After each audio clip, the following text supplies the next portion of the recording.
وہ عورت جو اپنے بچے کو دودھ پلا رہی ہو، کیا اس کے لیے ماہ مبارک رمضان کے روزے رکھنا واجب ہے؟ اگر وہ ماہ مبارک رمضان کے روزے نہیں رکھتی تو اس کے لیے کیا حکم ہے؟ آئیے جانتے ہیں اس سوال کا جواب اس ویڈیو میں۔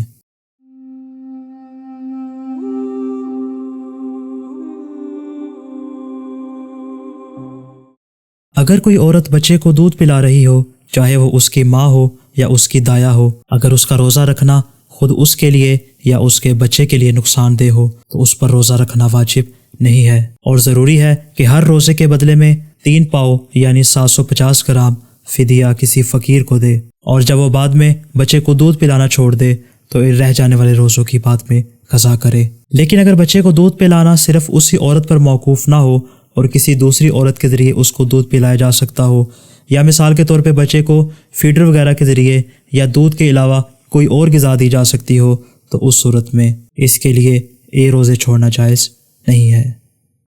آپ سے گزارش ہے ہمارے اس چینل کو سبسکرائب کریں اور اس کو شیئر کریں تاکہ زیادہ سے زیادہ لوگ اس سے استفادہ کر سکیں۔ شکریہ۔